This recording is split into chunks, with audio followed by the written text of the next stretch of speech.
La pollution des mers et des océans est l'un des plus grands problèmes environnementaux auxquels l'humanité est confrontée actuellement. Si nous continuons avec notre rythme actuel de consommation de plastique, nous aurons de véritables mers et océans de plastique d'ici 2050. Dans cette vidéo de Projet Écolo, nous analysons les causes de l'accumulation de déchets plastiques en mer ainsi que les conséquences que cela entraîne. De plus, nous vous présentons plusieurs solutions possibles à ce grave problème. Vous êtes prêts ? C'est parti!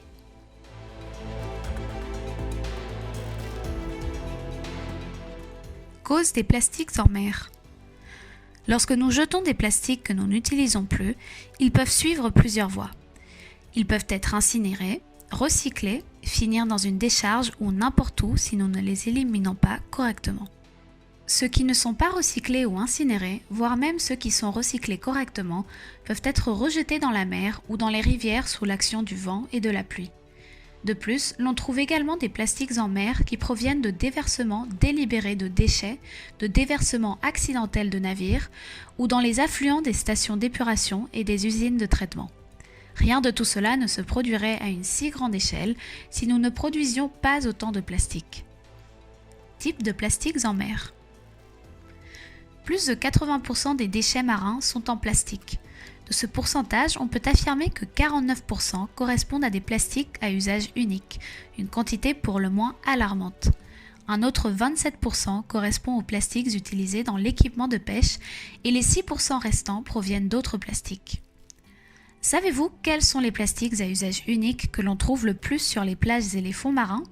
Ce sont les couvercles, les bouchons, les bouteilles, les mégots de cigarettes, les cotons-tiges, les emballages, les articles d'hygiène, les sacs en plastique, les couteaux et fourchettes en plastique, les pailles, les assiettes et verres en plastique et les ballons. Ces produits représentent 86% des plastiques à usage unique ou 43% de tous les déchets marins. Nous pouvons trouver ce plastique dans tous les coins de la planète. Des déchets plastiques ont même été trouvés à 10 000 mètres de profondeur. D'autre part, il existe certaines zones qui sont de véritables îles de plastique et qui, de là leur nom, concentrent énormément de déchets plastiques. Avant de continuer, laissez-nous vous poser une question. Selon vous, combien de plastiques sont déjà dans nos mers et océans ? A. 50 millions de tonnes. B. 100 millions de tonnes. C. 150 millions de tonnes.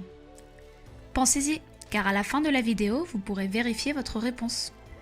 Nous allons maintenant voir comment cette grande quantité de plastique dans nos mers et nos océans nous affecte. Conséquences des plastiques en mer sur la planète. D'une part, les déchets plastiques provoquent que certains animaux marins soient coincés dans ces déchets, entravant leur développement, voire même leur mort. Certains d'entre eux confondent les morceaux de plastique avec leur nourriture habituelle, ce qui peut bloquer leur estomac et leur être fatal. De même, l'être humain ingère ces matières en raison de la chaîne alimentaire. De plus, au cours du long processus de décomposition, les microplastiques et les nanoplastiques libèrent des produits chimiques nocifs pour la vie dans les océans.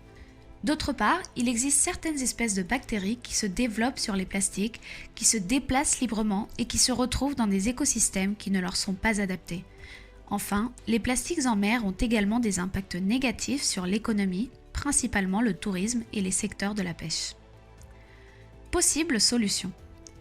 Les solutions doivent impliquer les producteurs, les consommateurs et ceux qui gèrent les déchets. Et bien sûr, elles doivent être soutenues par nos gouvernements. Les principales solutions que nous proposons sont les suivantes. Réduire notre consommation de plastique et éviter d'utiliser des plastiques à usage unique. De fait, le Parlement européen a approuvé une interdiction des plastiques à usage unique à partir de 2021. Acheter des aliments vendus en vrac. De cette façon, nous évitons d'acheter des aliments plastifiés et emballés en excès. Éviter l'utilisation de cosmétiques avec des microplastiques et opter pour des vêtements biodégradables en fibres naturelles comme le coton, le lin ou la laine. Réutilisation. Si nous avons déjà des produits en plastique, nous devons essayer de les réutiliser autant que possible. Recycler le plastique au bon endroit pour qu'il soit traité correctement et qu'il ne finisse pas dans nos mers et océans.